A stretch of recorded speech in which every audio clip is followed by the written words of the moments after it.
Un grato saludo a todos ustedes. A continuación voy a tratar de explicarles la situación actual del sector del calzado español. Para eso voy a utilizar un guión que me permita pasar de lo más general a lo más específico, incluyendo algunos de los retos que hoy entendemos desde la Federación de Industrias del Calzado Español que tienen la mayor parte de las pequeñas y medianas empresas familiares del sector calzado nacional.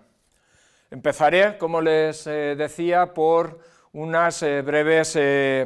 ideas acerca de la globalidad del sector calzado en el mundo. La producción mundial de calzado se centra básicamente en 10 países que producen el 90% en volumen de pares de calzado. Aproximadamente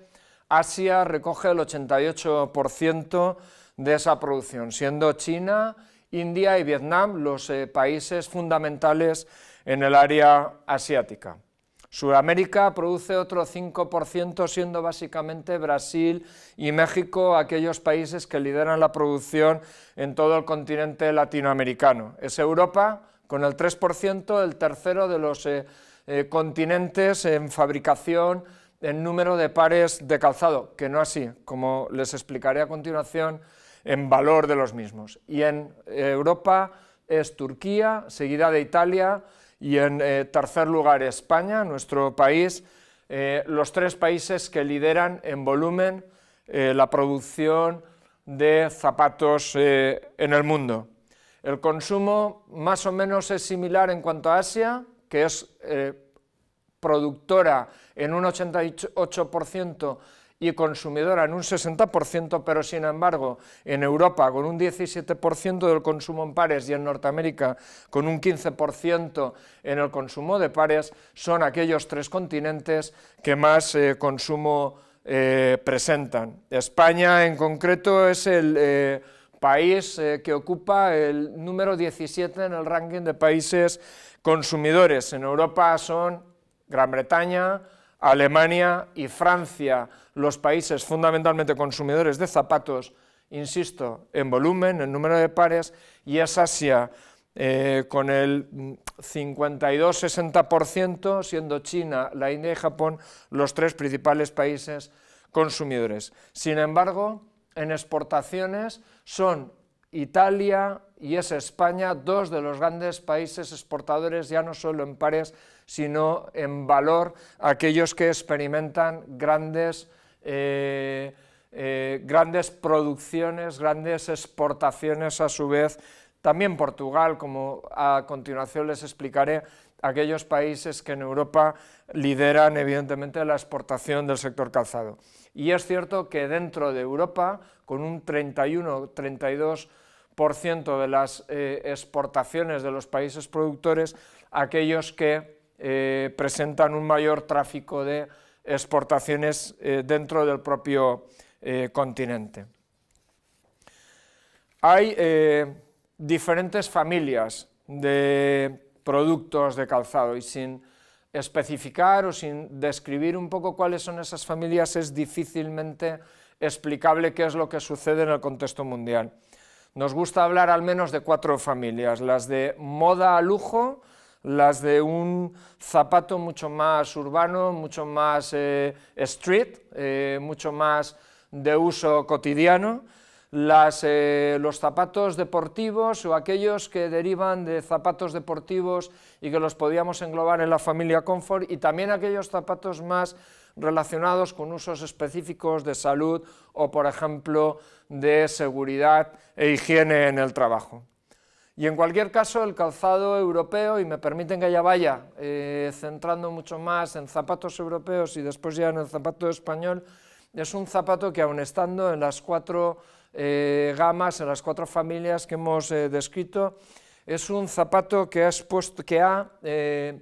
tratado de apostar básicamente por diseño y calidad de producto, por marca y comunicación comercial y por personalización y servicio al cliente como la forma de posicionarse en la mente del consumidor. Como ustedes saben, la marca no es algo que construyen las empresas tratan de posicionar sus marcas, pero la marca es algo que se construye, que se posiciona en la percepción del consumidor.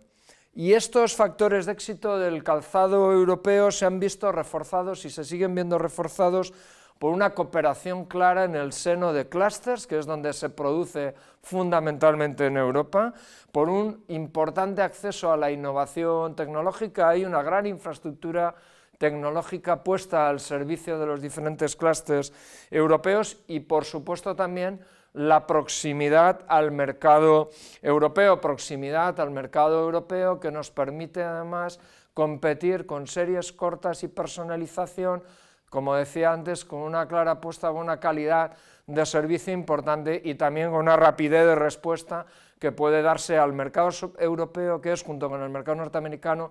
los mercados más sofisticados que en estos momentos existen en el mundo, también para el sector calzado, al igual que para el conjunto de la moda. En Europa la moda se centra fundamentalmente en tres países: Francia, Italia y España. Así como Italia es tradición, Italia es innovación, Italia es un mercado selectivo que impone tendencias, impone estilos, que además está muy relacionado con la industria. España es, en el mundo de la moda, rapidez, son tendencias, es una moda accesible, es una moda que da un total look, es un sector que gestiona tiendas, es un sector que implanta moda del momento. Ahora haremos algunas referencias particulares a la diferenciación entre la moda calzado y el conjunto de moda global español. Pero es cierto que la moda en su conjunto está sometida a tres factores fundamentales que también están imponiendo tendencias en el mundo industrial en cada uno de los sectores de la moda. El primero es la globalización. Cada vez los consumidores son más globales, cada vez hay mucho más arbitraje de costes, cada vez hay mucha más concentración y eso supone, y les está suponiendo a las empresas de moda, también a las empresas del sector calzado, que las barreras de entrada al sector se eleven, que existan cada vez más economías de escala y que exista cada vez más una polarización de empresas entre las empresas de lujo y lo que llamamos mass market, las empresas que atienden a un mercado mucho más de masas. Sin embargo, hay otro factor que la tecnología está facilitando a las empresas y que en parte va en contra de ese fenómeno de globalización, o por lo menos disminuye sus claros efectos que comentábamos antes. La digitalización permite nuevos canales, permite nuevos modelos de negocio también, reduce entonces las barreras de entrada para muchos emprendedores e incrementa, por lo tanto, las oportunidades para las pequeñas y para las medianas empresas, aun a pesar de esos fenómenos de concentración y economías de escala, como comentábamos. Y el tercer factor que se está produciendo también en estos momentos es el de la concienciación, el de la cadena de suministro responsable, y eso permite también, sobre todo a muchas empresas europeas, nuevas oportunidades también en el mercado. Como les decía antes, los sectores de calzado europeos, italiano, español, son aquellos que en estos momentos lideran el calzado a nivel europeo. Y mientras el zapato italiano, el sector del calzado italiano, sobre todo, yo lo definiría como el poder mundial del glamour,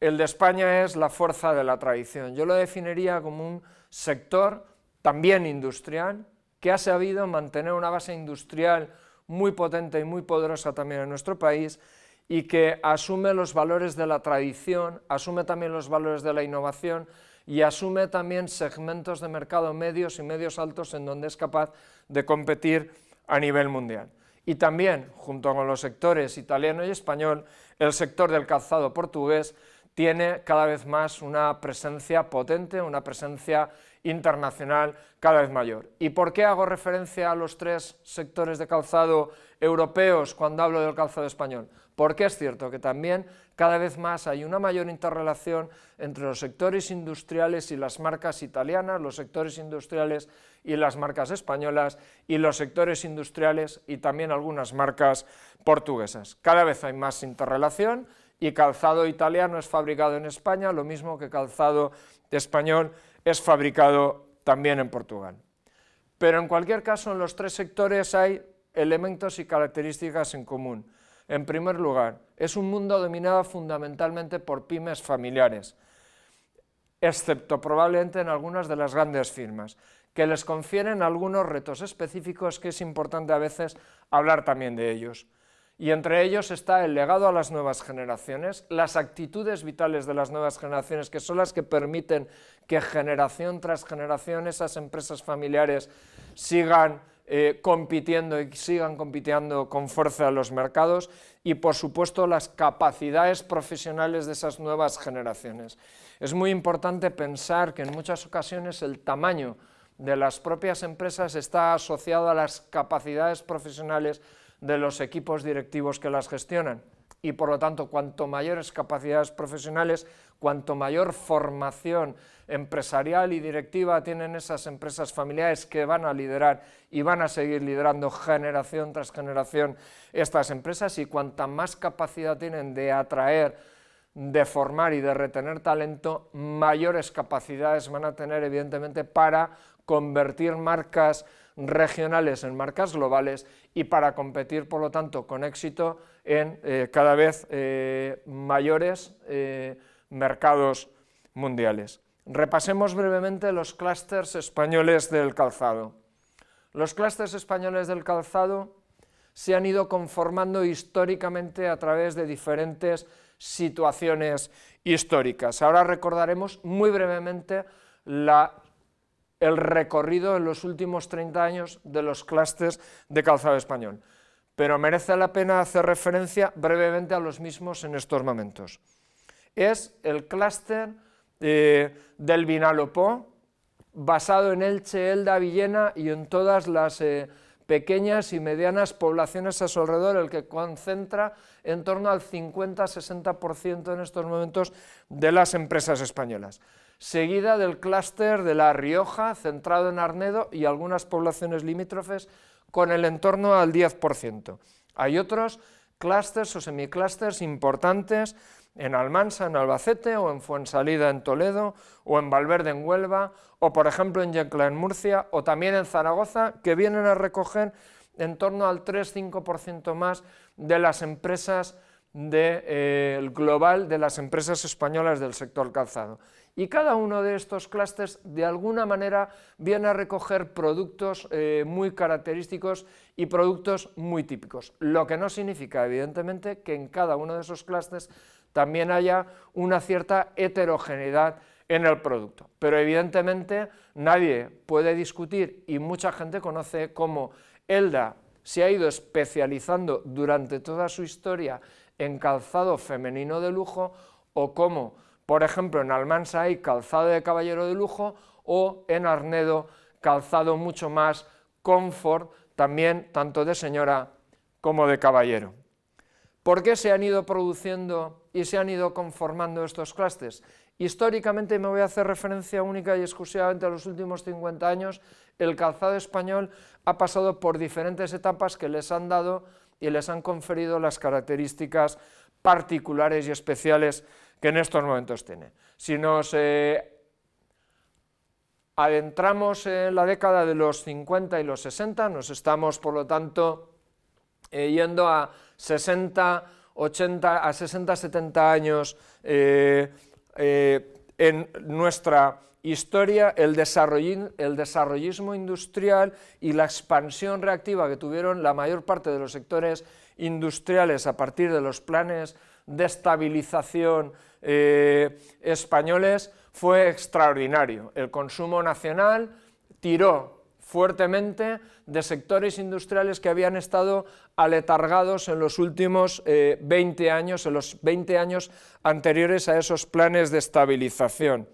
En el sector calzado, además, se produjo una circunstancia especial que todavía los hizo crecer más, y fue la clara apuesta por el desarrollo internacional, por la expansión internacional, por las exportaciones, en aquel momento fuertemente tirados por un gran mercado, antes hemos hablado de él, como es el mercado de los Estados Unidos. Muchas empresas de aquel momento españolas trabajaban fundamentalmente para Estados Unidos. El mercado norteamericano llegó a suponer en la década de los 70 o los 80 casi el 80% de todas las exportaciones del calzado español. Y una buena parte de esas exportaciones estaban asociadas a marca blanca. En los años 70-80 la situación de estanflación que se produce a nivel mundial, la época de la transición política española, la propia incertidumbre que ambos procesos y ambos fenómenos supusieron en nuestro país, el rapidísimo crecimiento de los costes salariales y los costes laborales supuso que una parte de ese mercado norteamericano se perdiera por parte de las empresas españolas y fueran empresas de otros continentes aquellos que acabaran por asumir las producciones de marca blanca para ese gran mercado norteamericano. Es cuando se produce una primera gran reconversión industrial de las propias empresas productoras de calzado españolas. Pero también empieza un proceso importante, que es el de la propia expansión en los mercados europeos,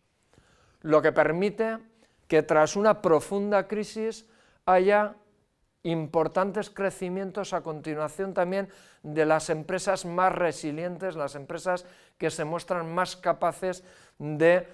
soportar aquella situación que, insisto, se había producido tanto por factores internos a las empresas como por factores externos en aquellos mercados. En la década de los 90 y los 2000 es un buen momento, las empresas españolas siguen apostando por los mercados exteriores, en este caso por los mercados europeos, empiezan también a gestarse las primeras marcas regionales en el sector calzado español. Pero, sin embargo, la entrada de China en la Organización Mundial del Comercio hace que se produzca a partir de los años 2000 una nueva reconversión industrial, una nueva reconversión estratégica en este caso. Y esa reconversión estratégica es la que hace que las empresas españolas de calzado acaben apostando fuertemente por la creación y la expansión de marcas propias, tanto a nivel regional, sobre todo en amplias regiones europeas, como también, y a partir de los años 2007-2009, con focalización, con un cierto enfoque hacia marcas globales en otros continentes. Aún así, en estos momentos el 80% todavía de las exportaciones de calzado españolas se centran fundamentalmente en los mercados europeos y solo es el 20% el que sobrepasa los ámbitos europeos para extenderse fundamentalmente en Estados Unidos, México, Colombia, Canadá, en el área norteamericana y en Asia Pacífico, incorporando Japón, China, Corea del Sur, Australia, Singapur y Hong Kong, fundamentalmente en el área asiática del Pacífico. Por lo tanto, un 20% fundamentalmente distribuido entre ambas orillas del Pacífico. Como les decía, aunque el 80% de las exportaciones españolas se produzcan todavía en los mercados europeos, las exportaciones en estos momentos de zapatos españoles, de calzado español, sobrepasan los 120 países en todo el mundo. Y por lo tanto eso da una muestra del esfuerzo que las pequeñas y medianas empresas familiares de calzado español han ido haciendo en los últimos 10, 15, 20 años. Hay grupos líderes importantes como Tempe, filial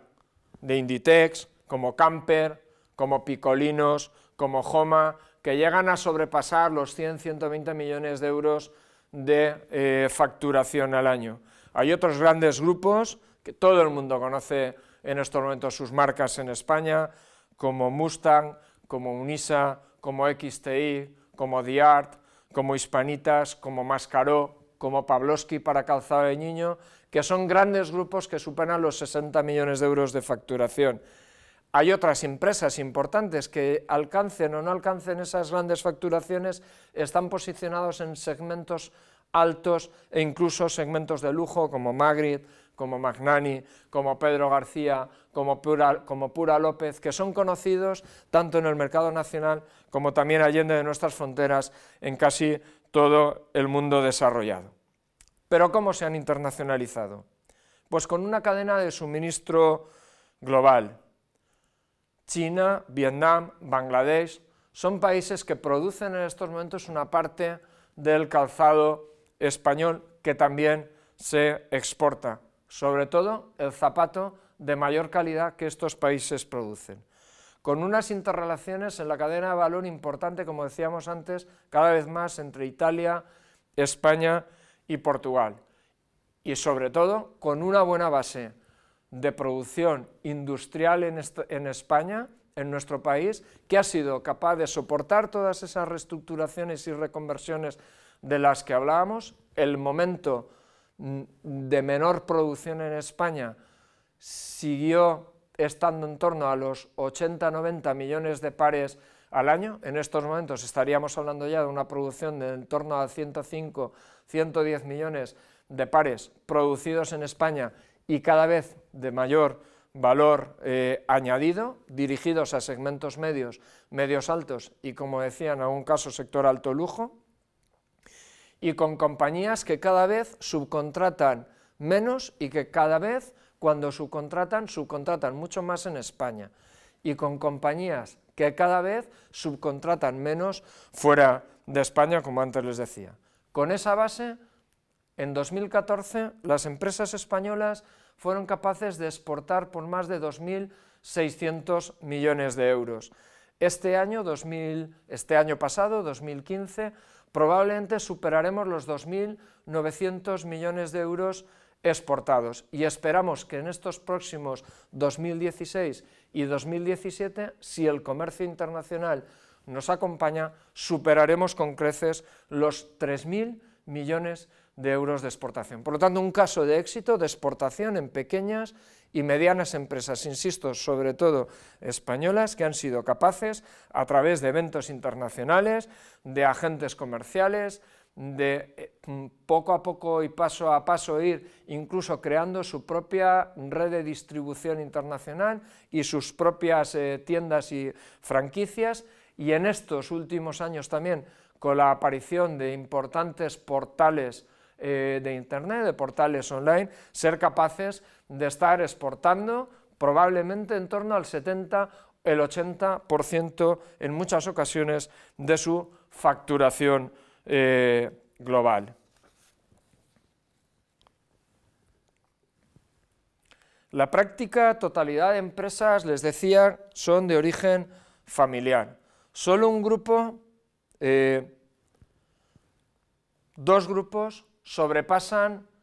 los 300 millones de dólares de facturación. El grupo Tempe, 50% Inditex, que abastece no solamente a todos los puntos de venta de Zara, sino también de un buen número del resto de enseñas del propio grupo Inditex, y el grupo Camper. Grupo Camper, que podríamos hablar de un grupo con una enorme expansión a nivel internacional en tiendas, un grupo cuyo enfoque y cuyo centro de decisión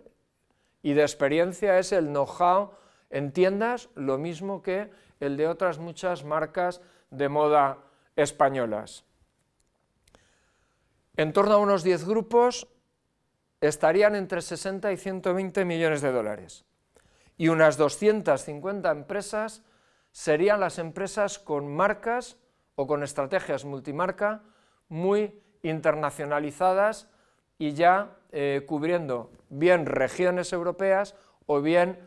avanzando en la formación de marcas globales también en ambas orillas del Pacífico, como decíamos. ¿Pero qué es necesario para estar ahí?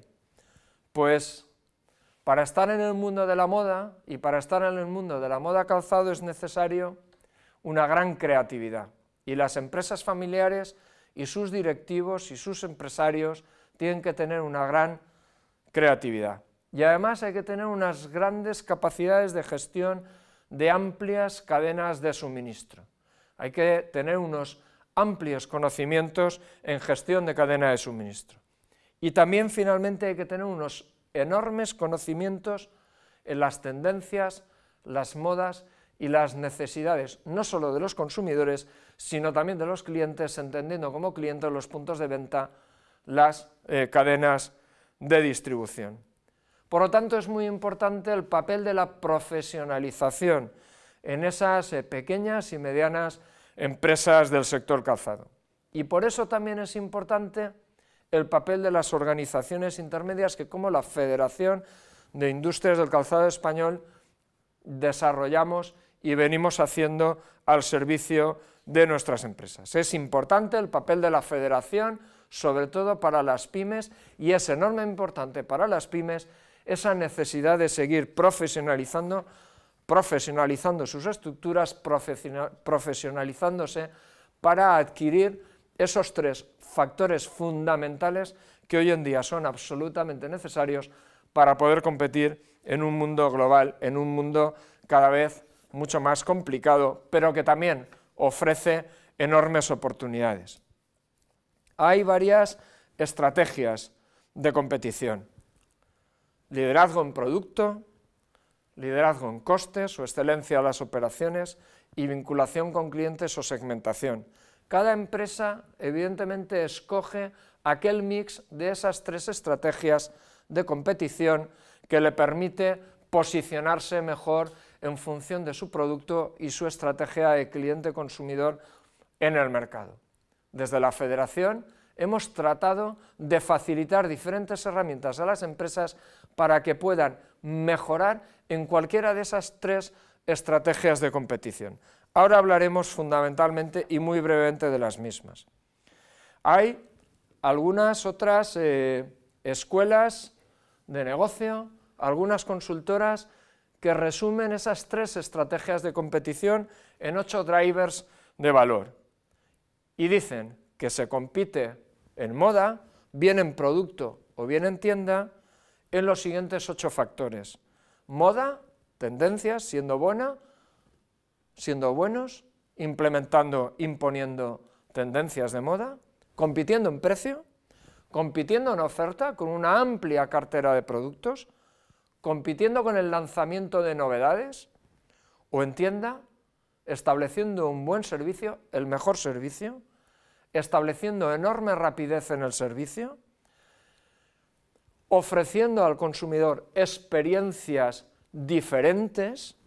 o bien gestionando la omnicanalidad global. Hablaremos muy brevemente para finalizar de ello. ¿Qué es lo que estamos ofreciendo a las empresas del sector calzado para cubrir esos 8 drivers de valor, esas 3 estrategias de competición que estábamos hablando? Pues pensamos que las empresas de calzado español, y con esto ya finalizo esta charla, tienen 3 retos fundamentales. El primero de ellos, poder trabajar mejorando el time to market y mejorarlo desde las mejores condiciones posibles de costes. Trabajar, por lo tanto, buscando mejorar costes, mejorando la agilidad, es decir, los tiempos de respuesta, mejorando la flexibilidad, es decir, las series cortas, la personalización, e incrementando al mismo tiempo la productividad para poder ofrecer el mejor producto posible al consumidor al mejor coste posible, es uno de los retos fundamentales que sigue teniendo el sector del calzado y que sin duda va a seguir teniendo en los próximos años. Hay herramientas maravillosas de técnicas de gestión, implementación de técnicas muy conocidas en otros sectores industriales y que ya empiezan a implantarse con éxito también en empresas del calzado español, como Lean Manufacturing, como Lean Management. Es algo que desde la Federación del Calzado estamos apoyando en estos momentos de una manera muy decidida. Las segundas herramientas, las herramientas digitales. Las herramientas digitales, junto con la filosofía del Lean Management, nos van a permitir ir para cada estrategia, producto, cliente, establecer cuál va a ser la factoría del calzado en el futuro, de tal manera que pretendemos no solamente lo mejor para el cliente, sino también que ese mejor para el cliente permita seguir produciendo en España y nos permita seguir generando también empleo y empleo de calidad, tanto en formación profesional dual, como en directivos, como también evidentemente en oficios, porque un buen zapato de lujo necesita de un buen artesano para poderlo producir. Ambas herramientas, por lo tanto, van a ser fundamentales y son retos para el sector calzado. También hay otro reto importante, el time from market, es decir, el conocimiento exhaustivo de las necesidades y de las aceptaciones de moda y tendencias del consumidor, lo que permite sin duda mejorar al mismo tiempo también la planificación productiva y por supuesto los diseños que se van desarrollando y se van lanzando de la manera más rápida y eficaz posible. Y eso supone no tan solo un conocimiento profundo de las nuevas cadenas de distribución, de las nuevas formas de distribución, sino también y al mismo tiempo un profundo conocimiento del consumidor a través de esas nuevas tecnologías de las que estábamos comentando también. Por lo tanto, Lean Management, transformación digital del sector y un amplio y mayor conocimiento de las modificaciones y los cambios que se están produciendo a escala global de las cadenas de distribución son tres de las herramientas que evidentemente las empresas del sector calzado, como otras muchas empresas de moda españolas, van a tener que seguir absorbiendo, van a tener que seguir utilizando para transformarse y para adaptarse al futuro de esa competición global, evidentemente, en la que estamos. Y acabo hablando muy brevemente de la omnicanalidad.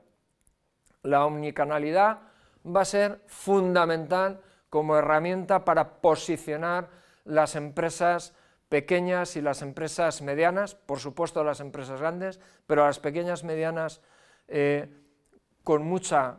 mayor claridad en los mercados, en la mente del consumidor. La omnicanalidad pretende que la experiencia de compra del consumidor sea con la propia marca, independientemente del canal por el que el consumidor adquiera ese producto de esa misma marca. Ser capaz, por lo tanto, de coordinar de una manera enormemente eficaz y eficiente todos y cada uno de los canales de venta para que esa experiencia de compra se haga finalmente entre la marca y el consumidor, va a ser, sin duda alguna, lo que en los próximos años nos permita además pasar de marcas regionales a marcas globales a nivel internacional.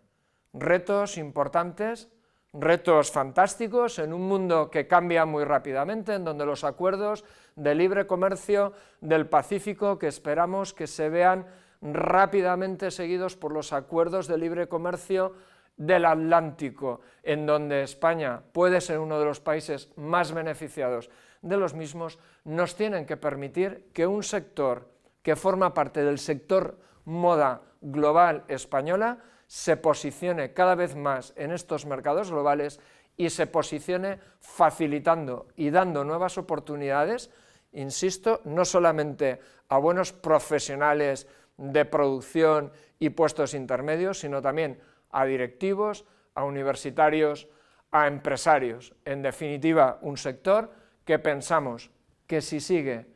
seguimos haciendo bien las cosas, va a suponer también una magnífica oportunidad de empleo y de desarrollo profesional y personal para muchos jóvenes españoles. Muchas gracias.